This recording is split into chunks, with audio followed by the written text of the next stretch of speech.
Van Brocklin hurls across down the middle. Ted Dean makes the catch in the rapid look. In a heart-stopping finish, Bobby Walston boots a 38-yard field goal. He is looking. He tries to go long. He throws it. He's got a man open.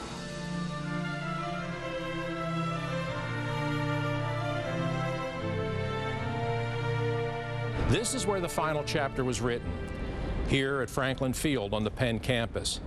This is where the Eagles defeated the Green Bay Packers 50 years ago to become world champions. I was here that day, and I'll never forget it. How it felt, how it sounded, and how it lifted the entire city. The story ended here, but it began that summer at training camp in Hershey, where even a very young fan could tell these Eagles were about to take flight. Pro football heroes are larger than life, and that was especially true with the 1960 Eagles.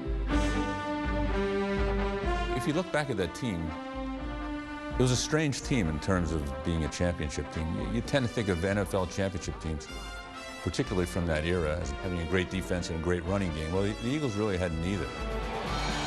I think that team had a bunch of personalities. I didn't say a bunch of talent, but they had a chemistry, and a chemistry can win games. The team was a funny team. I mean, we always thought we were better than what we were, and we played better.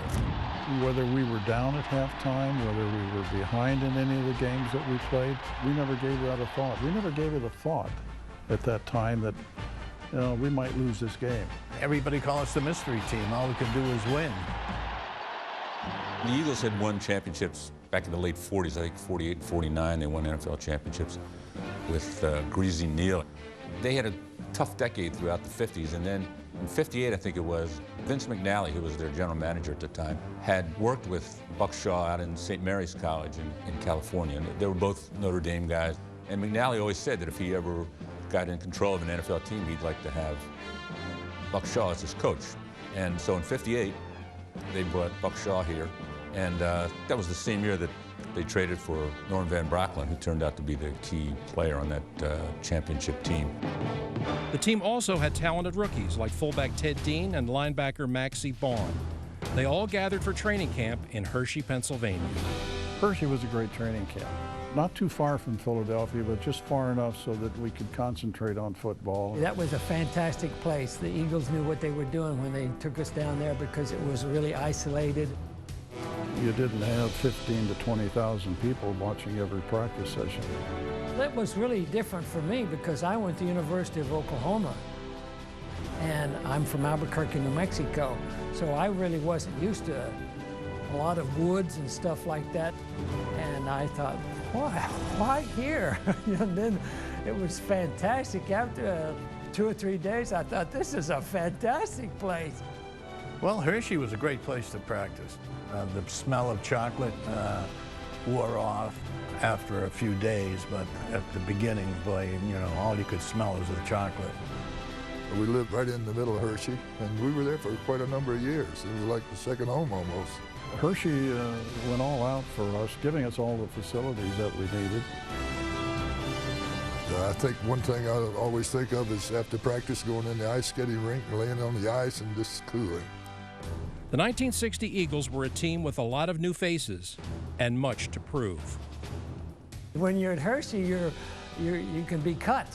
And I was just worried about whether I was going to be able to make the team. I was just hoping that I was able to perform like they thought that I could, because I don't want them to have a question mark on my athletic ability. The veterans usually don't take to the new guys very readily until they've proven their worth. That's the way it was with the Philadelphia Eagles at training camp. These guys came in sometimes with all-American reputations, and we wanted them to prove that they were going to be a compliment to the ball club. And once that happened, and once they made their presence known in a positive way, they were accepted by the veterans, and you know, they became sort of one of us. We established some very close ties up there in Hershey. The team was built on the practice field, but the chemistry was built off the field and throughout the season. One of the things that made the team, I think, as strong as it was the fact that we had a very strong social bond. Mondays was the players' day off after they played Sunday. A lot of guys lived in the Walnut Park Plaza Hotel, which is at 63rd and Walnut Street, West Philadelphia. And there was a nice little tavern out there. And a lot of the players used to go there on Mondays just on their own. Mondays was the day we collect our paycheck, we'd go down, get our check, come back to the plaza, go across the street to the watering hole and spend the rest of the money there. And that was more or less, you know, a ritual. Go down, get your check, cash it, come back up and have some beer with the guys. Most of the team was there. They'd have a couple of beers and a hamburger or something and get stuff out of their systems, you know, and that was a big item, keeping the team together like that. We became a family. Everybody was family. That's what we were, you know. It was just fantastic. We were a team. And that's what we weren't 37 or 38 individual ball players. We were a team. And I think that's what it takes to put everything together and to win in the National Football League. They were clearly a hard-drinking, hard-working, blue-collar team. They developed a kind of camaraderie that I think came out in those close games. I mean, this is a team that won 6 or 7 games by a touchdown or less. And it was that closeness, that bond they developed in these barroom sessions or in these long nights. These guys did develop a real chemistry, and I think that chemistry was the key to their winning a championship. Chemistry starts with leadership, and the Eagles' leader was quarterback Norm Van Brocklin. He was definitely the leader of the team. He was definitely a coach on the field. He knew his football, and he was a great, needless to say, was a great quarterback. Well, we responded to Van Brocklin because when he came to us, he was an established quarterback with the Los Angeles Rams at the time. He was definitely the guy that was running the team. The pass master, Norm Van Brocklin, looks for Tommy McDonald downfield, fires a long completion, and Tom tumbles into the end zone for an Eagle touchdown. I guess I was really lucky that I didn't worry about a quarterback. We had Sonny Jurgensen as a backup, and that's hard to believe that we had 2 All-Pro Hall of Fame quarterbacks on the same team. All the players looked up to Van Brocklin. He had a great reputation and as a passer and as a leader. They used to kid about him being a coach. Like the players would say, Buck Shaw, all Buck Shaw would do was flip the ball to Van Brocklin Sunday morning and said, here, Dutch, win. Buck Shaw, our coach, gave Van Brocklin the authority to be a coach on the field. And if you were screwing up, he had the authority to send you to the bench. He just says, guys, just run your patterns, get open, I'll get the ball there. And boy, was he right. He put it right on the money. Dutch was not only a quarterback, but he was our punter. He was one of the top punters in the league. There wasn't any doubt that he was the pivotal player on the 1960 team. The greatest line that's ever been said about that team and that season was that Van Brocklin refused to allow us to lose. He wouldn't let us lose, and that's leadership. Another leader was the team's oldest player, 35-year-old Chuck Bednarik, who would be playing 60 minutes a game by season's end. Chuck Bednarik was just a great football player. I mean, and absolutely, that term great is overworked, but boy, he was the best. He was absolutely sensational. Chuck led by example, I think, more than anything else. I don't think he was telling us what to do or what not to do. Probably wasn't any better example as a defensive linebacker than Chuck.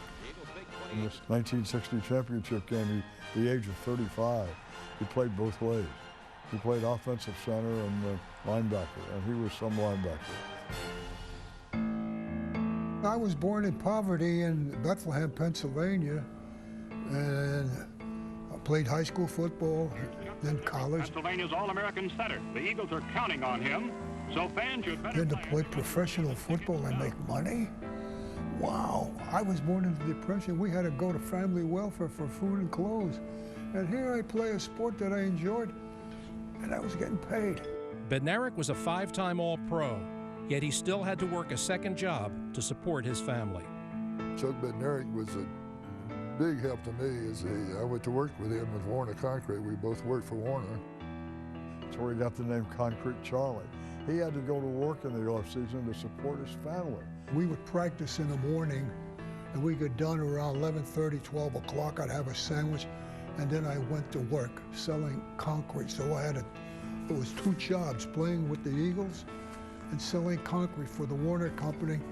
And I love the idea. People say he's as tough as the concrete that he sold. Chuck was Chuck. He was the guy that everybody looked up to as far as the DD. I think he and Brookshaw probably were the two everybody looked up to. And the defense, they were a big part of all our wins. I mean, they got us the ball back, and then Norm Bracklin and Tommy would go to work and, end up winning the games. He was all football.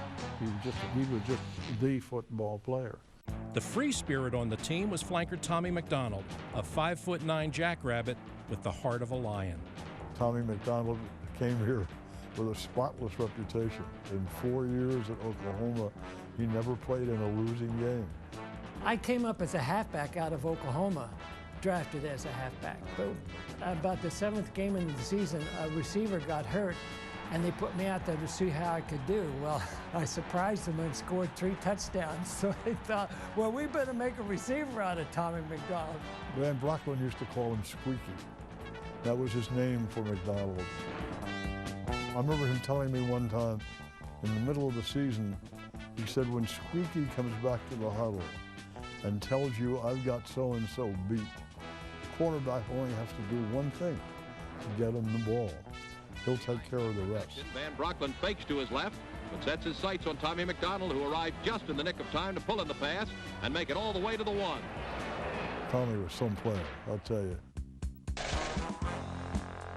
Buck Shaw was a great head coach. He oversaw the whole program. He dictated a lot of and delegated a lot of authority to his assistants. Buck Shaw was essentially a new type coach for me. Previous coaches had always been pretty strict, and Buck Shaw was very easygoing.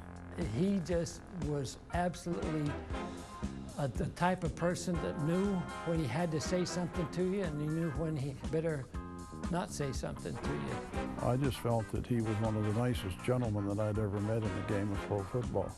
The only thing that I could say about him that I found was a little unusual, he had this nice white gray hair that he had on, and it was perfectly in place. Every little hair was in perfect. And if a cloud was coming up in the horizon, it looked like it might rain, Buck would say, all right, let's take it in. Let's call practice today. He didn't want to get wet. The 1960 Eagles were an uncommon team, but with a common purpose. They wanted to be champions. Having that kind of leadership on the team and falling into it like I did, I couldn't help but have aspirations of winning. We were all in there together. Coming up, the Eagles season begins with a brownout.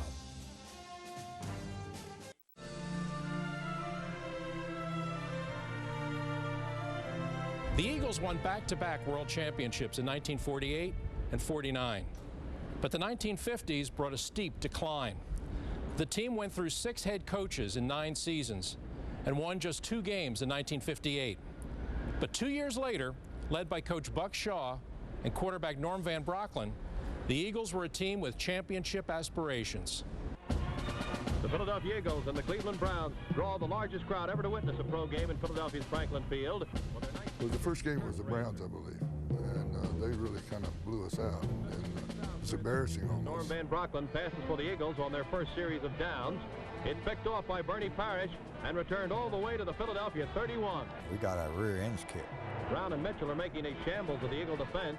Fullback Jim Brown dives the final yard, and it's 14-3 at the end of the first period. I believe the score was something like 40-something to 24. I was speechless because I couldn't believe that we got beat. Coach was really pissed off. I mean, he said, there's no way in the world that you score 24 points on a team, you're supposed to beat them. He says, if you don't turn it around, we're not going anyplace. The next game we played the Dallas Cowboys, a team that we really felt We should have come away with an easy win.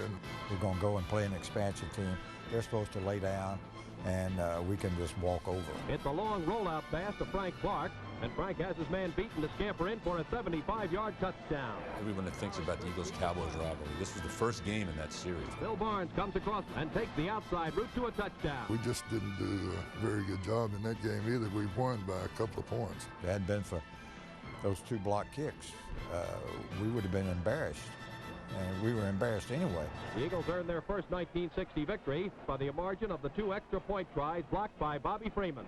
Here you had a team starting out the season with a loss to Cleveland, barely beat Dallas, who would not win a game that season. They were 0-11-1, I think, in 1960.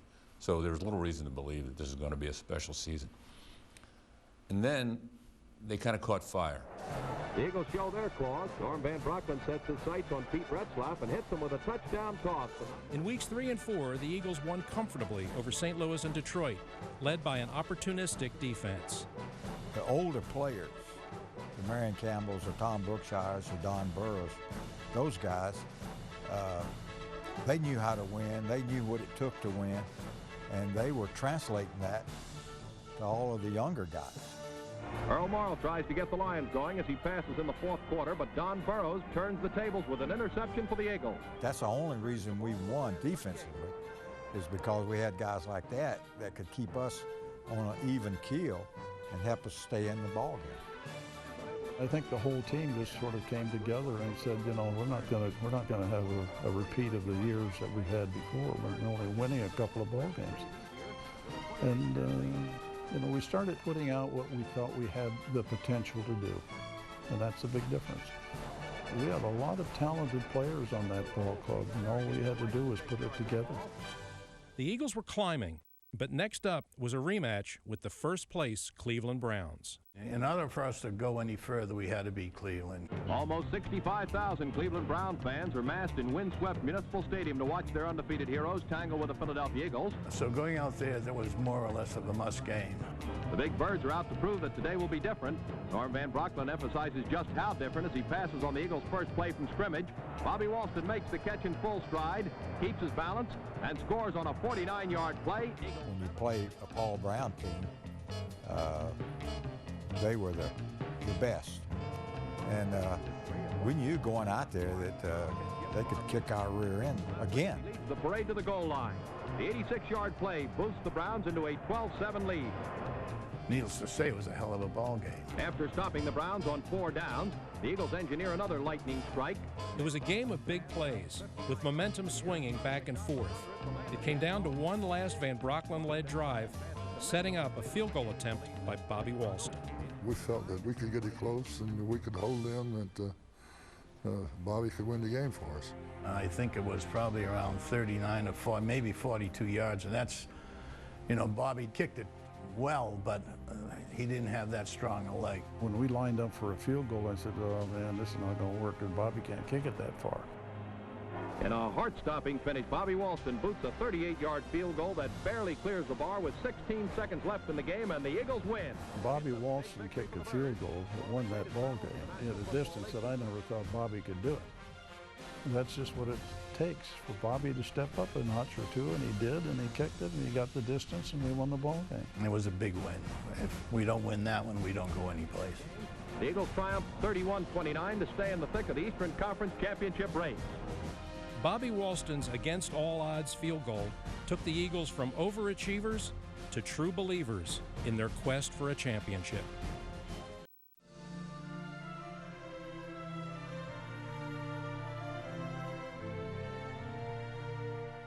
Bobby Walston's field goal was a turning point of that season, but it was also a turning point for pro football in Philadelphia.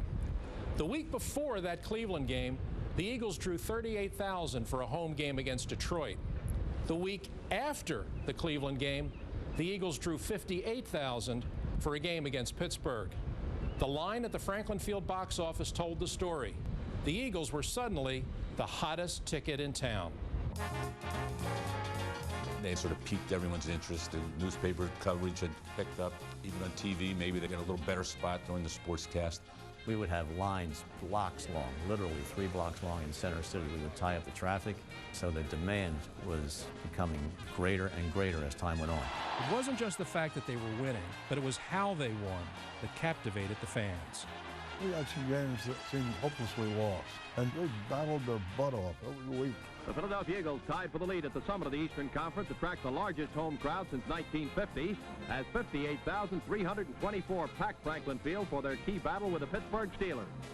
The Eagles took first place with wins over Pittsburgh and Washington, setting the stage for back-to-back games against their bitter rival and closest pursuer, the New York Giants. The Philadelphia Eagles, currently leading the Eastern Conference, move into Yankee Stadium for one of the biggest battles of the season with the second-place New York Giants. We went up there knowing that we had to win the ball game. Well, we were playing on their home field, but we felt we could play with them. The reality of it, the football game, the Eagles hadn't won a game up there, nearly my lifetime. George Shaw begins the fireworks with a high-arching bomb to Kyle Road, and 63,000 fans see the Giants threaten early. The Giants struck quickly, taking a 10-0 lead. Their blitzing defense swarmed and frustrated Norm Van Brocklin. But in the second half, he fired back. In the third quarter, Norm Van Brocklin looks for Tommy McDonald downfield, fires a long completion, and Tom tumbles into the end zone for an Eagle touchdown. The Eagles took their first lead when cornerback Jimmy Carr returned a fumble for a touchdown.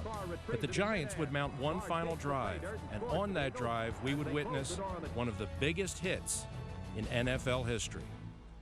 Well, 1960, in New York, Yankee Stadium, the favorite football player there was Frank Gifford. Frank Gifford was New York's big star, but at 180 pounds, he wasn't big enough to take on Chuck Bednarik.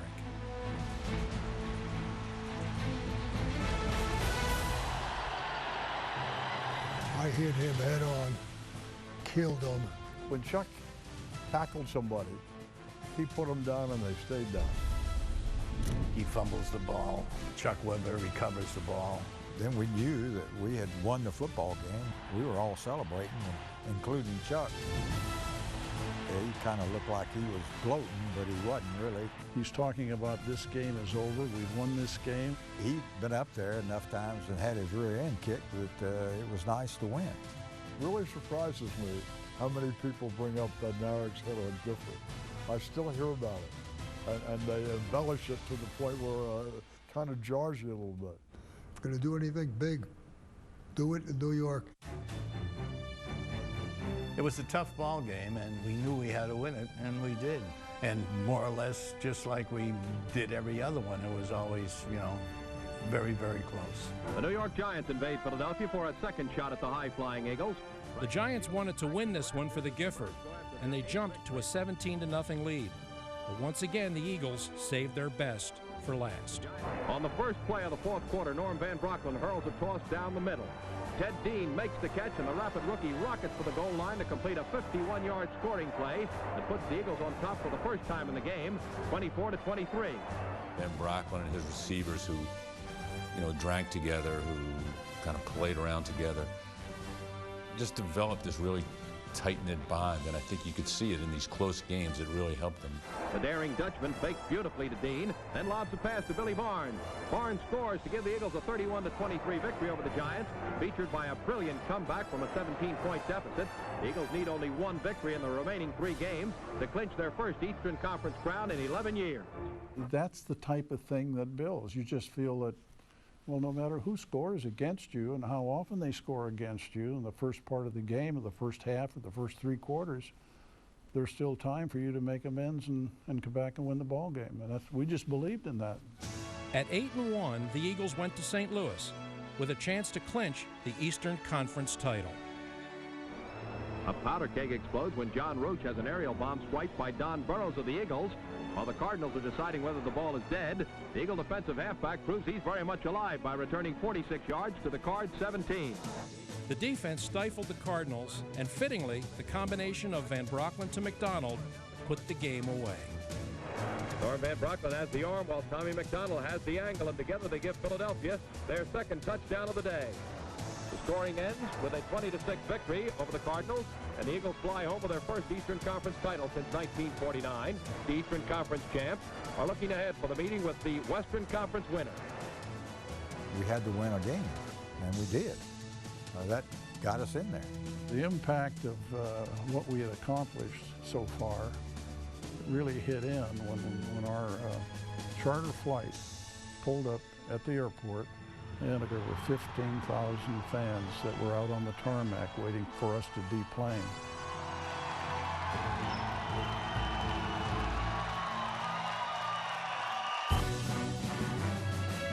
Two meaningless regular season games remain, so backups like quarterback Sonny Jurgensen and running back Timmy Brown got a chance to showcase their talents. Sonny escapes with his scalp and completes a jump pass to Tim Brown. By the next to last week of the season, they had clinched the Eastern Conference, and so you knew they were going to be playing in the championship game. And there was only one, the playoffs then consisted of one game, the NFL championship game. I think everybody on our team was ready to play, and we had to be ready to play a good team like Green Bay. The Eagles completed a 10-2 regular season, but there was only one thing on their minds. We're going to have to beat those Green Bay Packers. Ladies and gentlemen, let's put it on them. The Eagles are about to play the biggest game of their lives.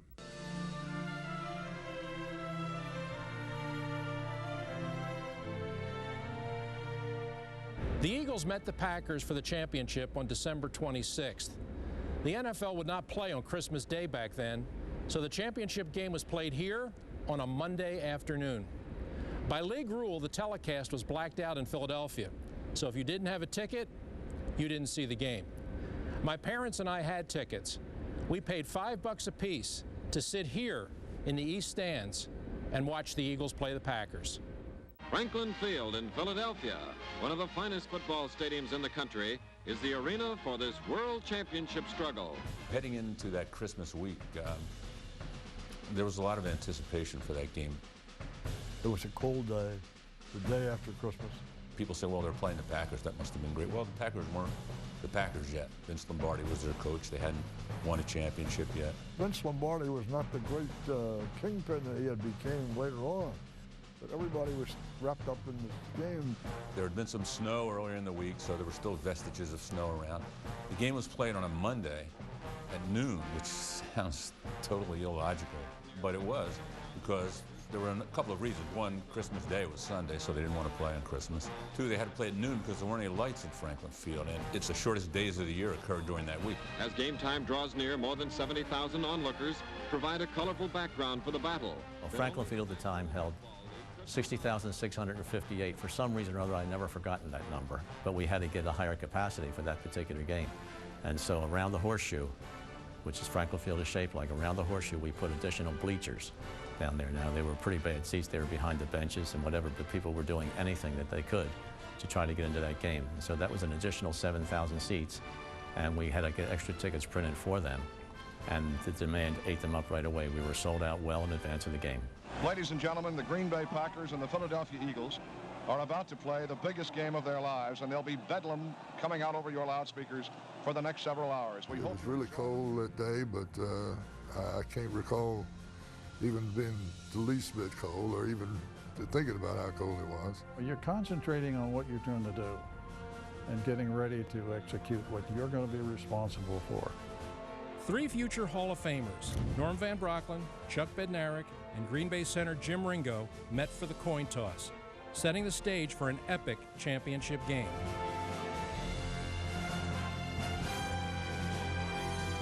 Although it didn't start that way for the Eagles, who turned it over on their first play from scrimmage. On first down, Van Brocklin throws a swing pass to Billy Barnes. Bill Quinlan intercepts, and it's first down Green Bay at the Eagle 14. We didn't really start off that good. Jim Taylor finds daylight and romps through for 5 yards to the 9-yard line. They had the ball on about the 2 or 3 yard line. On fourth down, they went for a first down. We held them.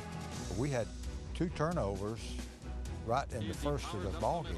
A diving tackle by Ray Nitschke forces Dean to fumble. The next series we fumbled, and they didn't get it in. They got a field goal. They could have come out of there 14-0, and it turned out it was only 3-0. And I guess that shook everybody up. Paul Hornung kicked a second field goal to give Green Bay a 6-0 lead. The Eagles offense knew it was up to them. When the defense was out there, Van Brocklin and a bunch of us started talking, and we're saying, hey, guys, let's get the ball in the end zone. Eagle fans begin to get restless as Van Brocklin hits McDonald slanting across the middle. The Eagle speed merchant races to the Packer 39 before he's stopped by Hank Grimminger. Norm he knew that we could get a touchdown, and he just said, go for it, Tommy. First and 10 on Green Bay's 35. Here's Van Brocklin back to throw. He is looking. He tries to go long. He throws it. He's got a man open. It is McDonald. Touchdown. He just decided, I guess, to try and get me the ball, and he did. And I put it in the end zone, and I slipped down and rolled in the ground and all that sort of jazz. And I thought, get up, so you can show to the fans that you got in the end zone. And I got up to the fans up there, and that was really tremendous. Tommy had a way of getting open that nobody else had. The big bomb can often overcome a lot of ball control, and Van Brocklin threw the home run. It was a great touchdown by Tommy, and Van Brocklin did a tremendous job getting it in his hands, just laid it right in there for him. A Bobby Walston field goal extended the Eagles' lead. Chuck Bednarik forces Hornung inside.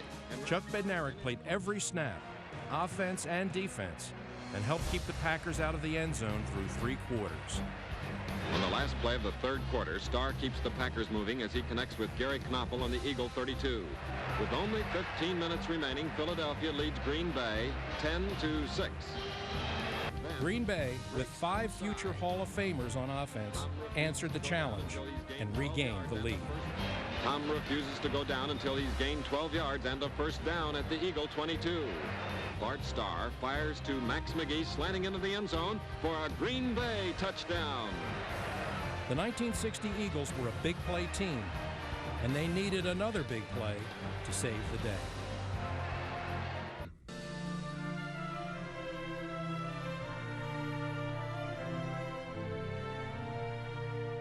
The Eagles trailed Green Bay 13-10 in the 4th quarter. But what I remember is no one was worried. The Eagles were coming from behind to win games all season, and we were confident that they would do it again. The Lombardi Packers were one of pro football's all-time great teams, but that day, on this field, the Eagles were better. Paul Hornung kicks off for Green Bay. Ted Dean takes it on the 2. The Eagles clear an alley for Ted up the left side. The kickoff that Ted Dean received, that was a play that was formulated. Tim Brown, number 22, leads the way for Dean. Willie Wood finally pushes Dean out of bounds on the Packer 39, a 59-yard return. Ted Dean ran that kickoff back 50-some yards, and that sparked us up. The Packers continue their violent rush, but Van Brocklin flips a quickie to Billy Barnes. Billy gets 13 Ted yards. Dean didn't have a rushing touchdown all season. What better time than that? Ted Dean is red hot, and Van Brocklin knows it. Norm sends the rookie on a sweep around left end. Jerry Hoot throws the key block, and Dean drives in for the score. Ted runs it in on a sweep with Jerry Hoot leading it. Ted Dean, there's only one Ted Dean, and I'm telling you, that guy was a great, great fullback. He had strength of character. He was the type of ball player that exemplified the rest of the ball club. The game and the season came down to one final Green Bay drive, with the Eagles' defense desperately trying to hold on. Punt is taken by Lou Carpenter. Lou is hit hard by Gene Gossage.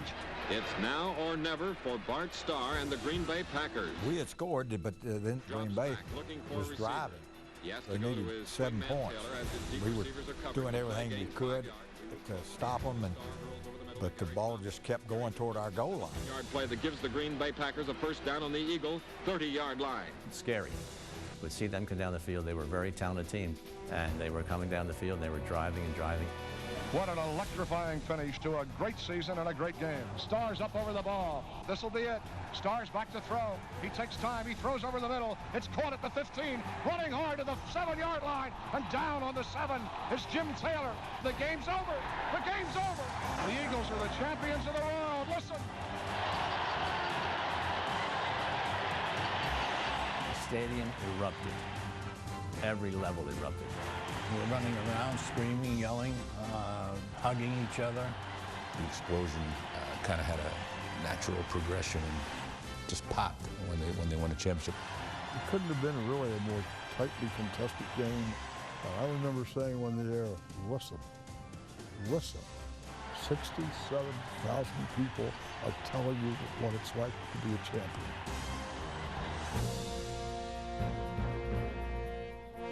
I made the game-saving tackle on the 9-yard line. Chuck, he and Bobby Freeman made the tackle, and they went down, and Chuck was on top of them. And when I saw the clock go 0, I looked at him, I said, you can get up now, this effing game is over. That's the last championship team the Eagles ever had on that tackle. 1960, 9-yard line, Green Bay Packers. The Iron Man, Chuck Bednarik, and the Eagles brought Philadelphia a world championship. 50 years later, it is indeed a golden anniversary and a golden memory.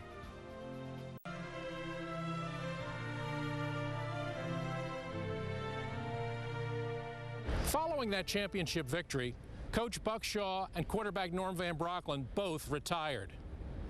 Just like that, the book was closed. In so many ways, that 1960 season was like a genie that just magically appeared, and for 1 year granted Philadelphia its every football wish. 1 year, but we'll cherish it forever. The game's over. The game's over. The Eagles are the champions of the world. Listen. The euphoria that took place was just overwhelming, and I loved it. Till this day, all the newspapers the next day were full of the whole story. Winning the championship, we were very happy about it, and we knew that we deserved it. And I know when Bobby Walston and I carried Buck Shaw for maybe 20 yards, the thought ran through my mind is that how can a head coach winning the world championship at the time suddenly walk away from the game, which is what he'd planned to do, and did. The game really went by in a flash. Most people don't have an opportunity to be a champion. It's just a great feeling that you can't imagine. We were thankful that we won, and I think of a team that played like we did all year, come back, never give up, leaders on the field, Norm Van Brocklin, Chuck Bednarik, Tom Brookshire, Don Burrows, Pete Retzlaff, Clarence Peaks. Guys like that, how could we lose? Here, right here, 1960 championship ring, right here, baby. This is it big time. This is what Vince Lombardi wanted, the Green Bay Packers, but the Eagles got it instead. We were the only team ever to beat a Lombardi coach team in a championship. There were moments that people here have thought they'd never see, and they got to see it all in one day. It made everybody a believer. That championship game got everybody into the world of football. The people in the city of Philadelphia took us in, just offered us everything. Any place you went, they treated us tremendously. I'm walking down the street and people said, "Hey, Tommy, way to go, McDonald." You know, I tell you, it was fantastic. I said, "Hey, you're the McDonald family too, buddy. You're an Eagle." As a result of this game, the Eagles moved to the forefront of this city's sports consciousness, and they've remained there ever since, even though they left Franklin Field, even though they went through a horrible decade and a half afterward. They never lost that devoted core of fans, and as they got better, that devoted core of fans grew larger and larger until clearly this is one of the most popular franchises in the NFL here in 2010.